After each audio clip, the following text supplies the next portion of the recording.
ye Nalukoola tugenda muwesa akalulu kaseebula ebbanga ttono tugenda muwesa fujjo tuli banyiivu nnyo gwe kyoba omanya nnyo mutulondere kati ffe tugenda kulonda mmwe mulonde abammwe mubateeke abaffe ne bwe tubaweereza temubateekayo kubanga kati wemba nga mmwe mwerondera bikyukamuuko twali tumanyi Nalukoola gyatugirayo abaana e Lusenge abasibe bangi basiba abaana mu Kawempe batunyigiriza kati ate ne gwe tutaddeyo era bamugjeeyo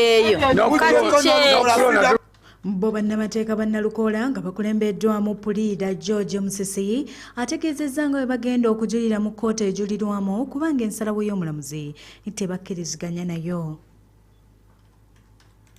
Tutaddeyo notice of appeal nga bwe kigambibwa mu mateeka era tusaba ne kkooti etuwe ebintu byonna bitukozesa okuwoza n'obujulizi bwonna tusobole okuteekateeka empaaba yaffe ennungi oba enjigira yaffe ennungi mu nnaku 7 ng'amateeka bwe gagamba.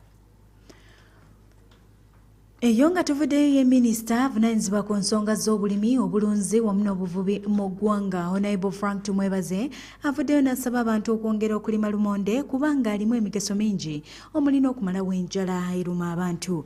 Bino abyogedde asinziira mu lukuŋŋaana olwateekeddwa olukuwaata ku lumonde olwa 13th African Potato Association Conference oluyindira ku Speak Resort emunyonyo okuva olunaku olwa bbalaza nga 26 okutuuka ku lunaku olwokutaano ng'ennaku z'omwezi 3. Luno lwetabiddwamu abantu abawerera ddala 3 okuva mu mawanga okuli South Africa, Kenya, Tanzania, Nigeria, Malawi, Zambia, Zimbabwe, Somalia, South Sudan, Ethiopia, Sierra Leone, Ghana, Democratic Republic of Congo, Burundi, Rwanda, Mozambique, Uganda, USA, UK, Netherlands, Costa n'amalala. Minisita wanaakalatiddde abantu okwettanira okulima ekirime kino basobole okwefunira ebirungi ebikirimu. East Africa tuli bakusatu okufulumya lumonde n'obumondi tugenda kuteekamu amaanyi tubeere ne number 1 kulw'okuba ettaka lyaffe erirungi tulisinga bannaffe. So obumondi n'olumondi twabusanzeemu bituyamba okuggyako ebizibu bya malnutrition endyembi oyinza n'okuba emmere abantu balowooza endyembi ya butabeera na mmere. Obutabeera na mmere kizibu nakyo kiri awo tulina kukirwanyisa. Okirwanyisa otya? Mulima ne mufulumya emmere nyingi. But oyinza n'okuba n'emmere emala but mbi etekuwa kiriisa mu mubiri. Ate abakungu mu ministry y'ebyobulamu basabye abantu bongere okumanyisibwa ku ngeri y'okuziyizamu obulwadde obwa fistula obukwata abakyala nga bakamaliriza okuzaala. Okusinziira ku bibalo bya ministry, Uganda ewandiika abalwadde emitwalo 7,400 abakwatibwa fistula buli mwaka nga abakyala 1,700 bokka nga byebitundu 2 n'obutundutundu 2 ku buli 100 be balongoosebwa. Bw'abadde mu lukuŋŋaana lwa bannamawulire, Dr. Ronnie Bahatungibwe akola nga kamisona w'ebyobujjanjabi agambye nti emiwendo gy'abantu gino abakwatibwa fistula gyeraliikiriza. Ono agamba nti wadde nga waliwo kaweefube agenda mu maaso w'okutumbula okufuna obujjanjabi, bamaama bangi bakyagenda mu maaso n'okulinda emyaka 7 okulongoosebwa batereere nga kino kibaleetera okunyigirizibwa.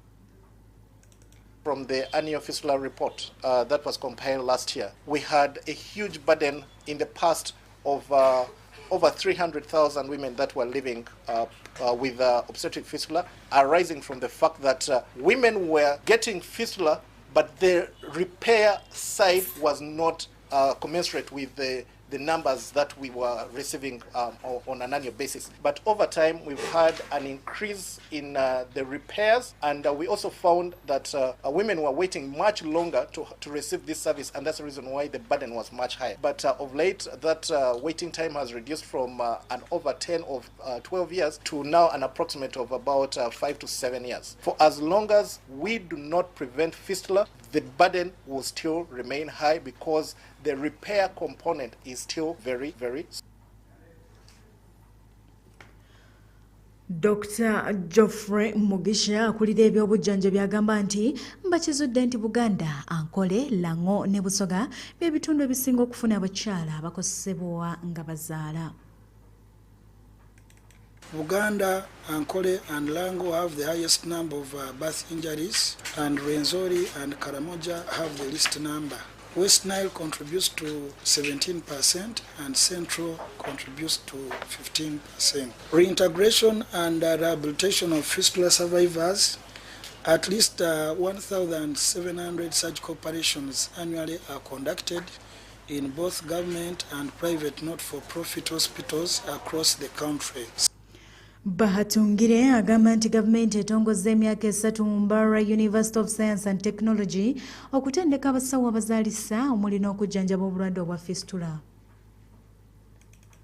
Abasawo abatendeke ababakyala betwandiise ba obstetricians gynecologists bali batano naye kubo tuinako abasawo abalala ba surgeons abatali basawo babakyala abatendeke abayambako mu kujjanjaba endwadde za fistula nga bali 10 nga kiraga nti in total ng'eggwanga tulina abasawo 15 abajjanjaba endwadde za fistula naye ng'eggwanga olwalaba obuzibu nti abakyala bangi abafuna fistula ate nga tulina abasawo batono abazijjanjaba y'ensonga lwaki in collaboration with Barra University of Science and Technology watondebwawo course egenda okutendeka abasawo ababakyala betwandiise ba obstetricians and gynecologists mu kitundu ekyo ekya urogynecology. Nga tuyongeddeyo n'AGOOKYA ag'olunaku olwaleero oluvannyuma lwa Paalamenti okuyisa etteeka erirungamya emirimu gya kkooti y'amagye omuli okwozesa abantu ba bulijjo obukulembeze bw'ekibiina ki National Economic Empowerment Dialogue oba kiyite NED buvuddeyo ne butegeeza ng'eno bw'eri enkola ya gavumenti okutulugunya bannansi naddala abo abali ku ludda oluvuganya gavumenti. Okusinziira ku mwogezi w'ekibiina kino Ssaalongo Matavu Moses agamba amateeka gano gakolebwa n'ekigendererwa ekyokulaba nga abo abawakanya ebikolebwa gavumenti bakwatibwa ne basibibwa awatali kugoberera amateeka.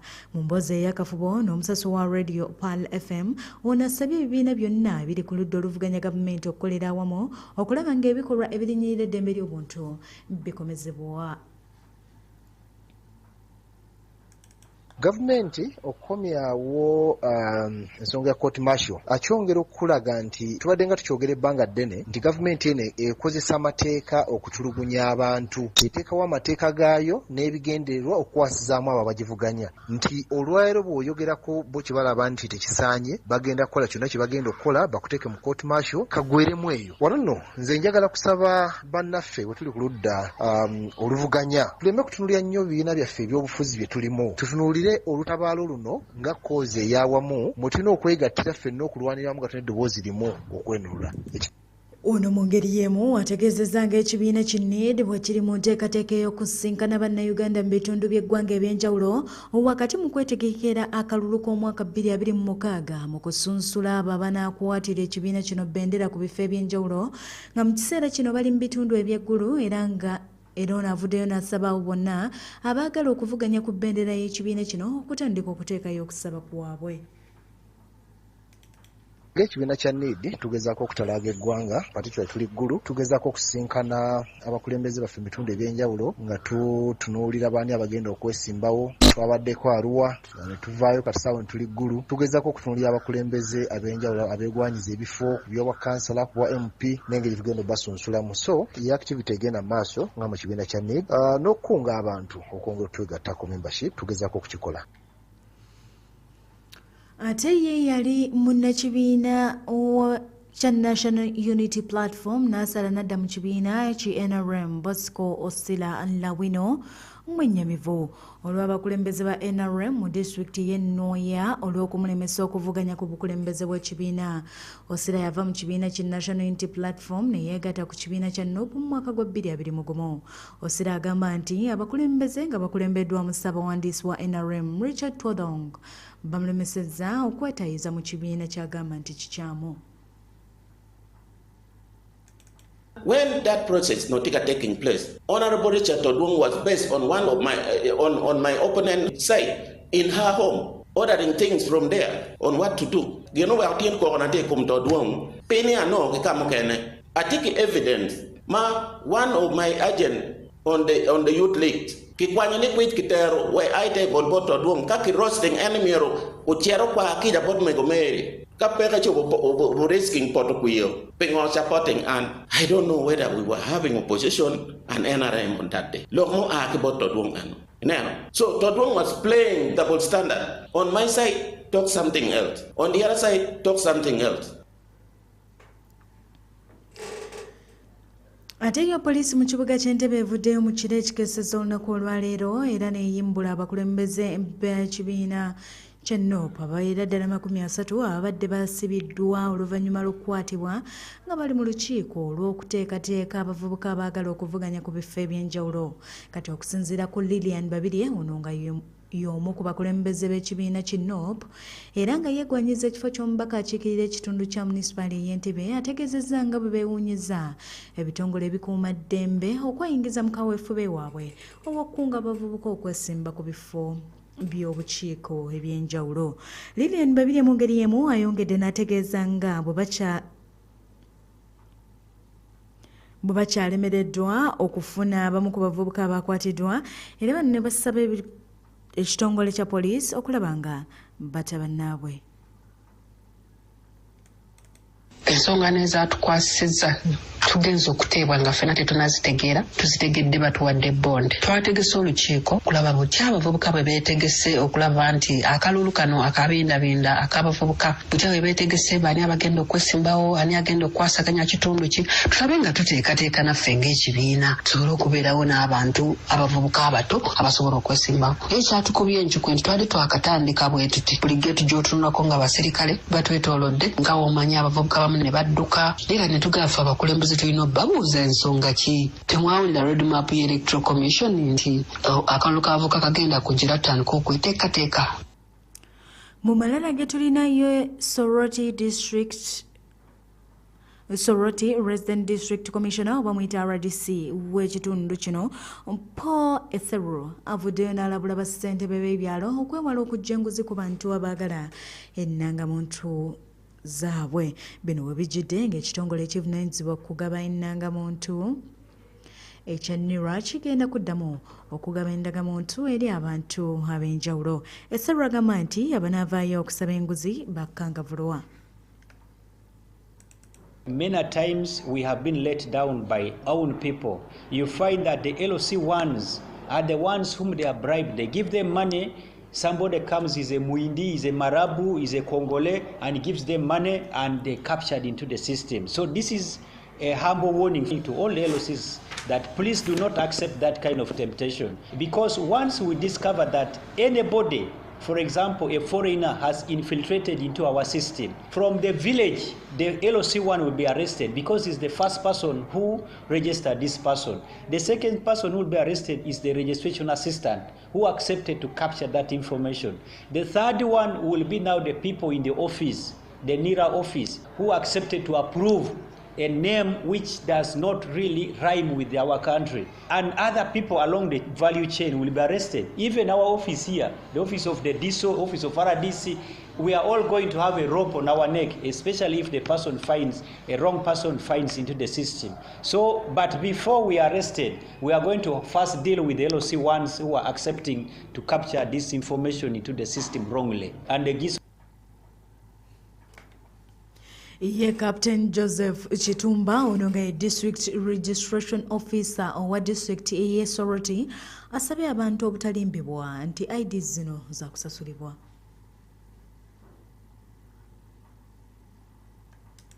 Any person who legally acquired the national ID and is a Ugandan, you're eligible to come back for the renewal exercise. We have what we call citizenship verification, and it is continuous.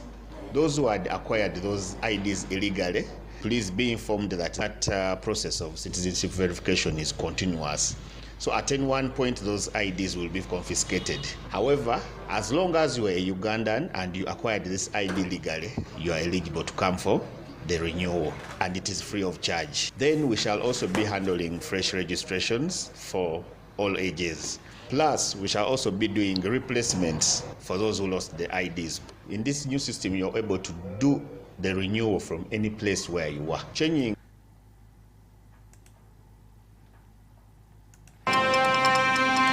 Gano ge gookya okuva ebweru w'eggwanga. Batuvaako ebweru w'eggwanga, eggwanga lya Ukraine lirumiriza eggwanga erya China okuyambako minisitule ya Russia okukola ebyokulwanyisa. Akulira ekitongole eky'abambega ba Ukraine Ole Ivashenko ategeezezza nti waliwo ebikozesebwa biyite material ebyazuuliddwa nti biva mu China nga bikozesebwa Russia okukola ebyokulwanyisa. Eggwanga lya China, Iran, kw'ossa ne North Korea galudde nga galumirizibwa okuwagira Russia mu lutalo olw'erimu n'eggwanga lya Ukraine. Mbwegeto wegabadde amawulire gafa AGOOKYA mu bujjuvu wano ku 17 Pal FM nekulira omuntu wa bulijjo. Nkwebaza omulungi abadde nange okuva gye natandikidde mpaka wano enfundukiridde amawulire gafa AGOOKYA ag'essaawa eno. Mbadde NANSUMBA nedduruka kusomera era nga nkwagaliza amakya amalungi. Assalamu alaikum wa rahmatullahi wa barakatuhu.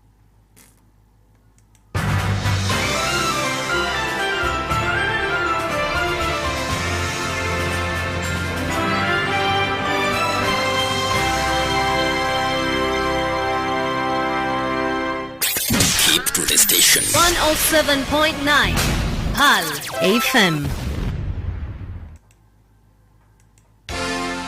Ebiranga eby'enjawulo ku Pal FM. Assalamu alaikum.